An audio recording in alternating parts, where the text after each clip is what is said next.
J'ai encore le souffle coupé par cette histoire de déchirure absolue. Franchement, c'est dur de s'en remettre. Ah, totalement. L'expérience de ce livre audio L'art de perdre d'Alice Zeniter, c'est juste inoubliable. C'est une plongée viscérale dans la survie, le traumatisme colonial et le poids destructeur des secrets de famille.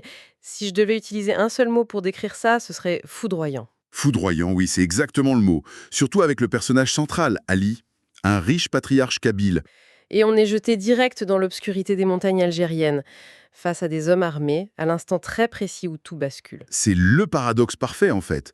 Un héros de guerre décoré qui décide de devenir un traître et de tout perdre pour fuir. C'est à peine croyable de porter un tel fardeau, non? C'est dingue. Et ce choix scelle le destin de 3 générations, condamnant sa descendance à errer sans repère dans une société prête à exploser. Bon, décortiquons ça.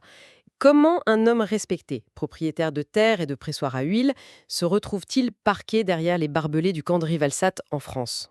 Dans la boue et l'humiliation la plus totale. Voilà.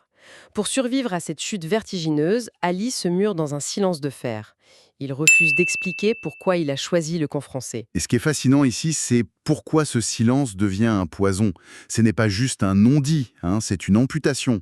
Son fils, Hamid, grandit dans le froid des HLM normands en ressentant la honte d'être le fils d'un harki. Sa réaction est radicale du coup. Il construit sa vie en opposition totale à son père. Hamid jette son passé pour s'assimiler, refusant à son tour de transmettre la moindre bribe de culture ou de langue. C'est là que ça devient vraiment intéressant. Arrive Naïma, la petite fille, une Parisienne branchée travaillant dans une galerie d'art. Les attentats de 2015 frappent et la société la renvoie sans cesse à ses origines. Sauf que pour elle, ses origines, c'est une page blanche. Exactement. Comment se construire quand son propre passé est un trou noir? Si on relie ça au contexte global, Naïma représente la post-mémoire. Elle décide de rompre la malédiction. Elle traverse la Méditerranée pour traquer les fantômes d'une guerre qu'elle n'a jamais vécue. Elle cherche désespérément comment et pourquoi sa famille a été brisée. Et Naïma arrive enfin sur ces fameuses crêtes de Kabylie. Les membres de la famille restés au pays l'attendent de pied ferme. Ce qu'elle va y découvrir sur les véritables motivations de son grand-père remet en question la notion même de courage et de trahison. Je ne vais pas gâcher la fin, mais pour comprendre ce secret indicible et savoir si quelqu'un peut réellement survivre à cet art de perdre, se plonger dans ce récit est une nécessité absolue. Totalement d'accord. Une question subsiste pour prolonger la réflexion. Le silence finit-il toujours par détruire ou est-il parfois le seul bouclier pour protéger ce qu'on aime? Tiens, justement, ça me fait penser, j'ai une bonne nouvelle pour vous qui nous écoutez.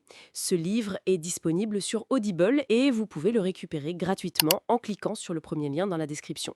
L'idée, c'est vraiment des narrations très immersives. Une narration professionnelle, bien incarnée, ça change absolument tout. La personne ne fait pas que lire, elle interprète, elle donne vie au texte. Ah tiens, super, en plus de la vidéo, il y a un livre audio. Si on veut juste le livre, le lien pour récupérer votre livre audio se trouve dans la description de la vidéo. Si vous avez apprécié le contenu, n'hésitez pas à laisser un petit pouce en l'air et à vous abonner à notre chaîne YouTube pour ne rien manquer des prochaines vidéos.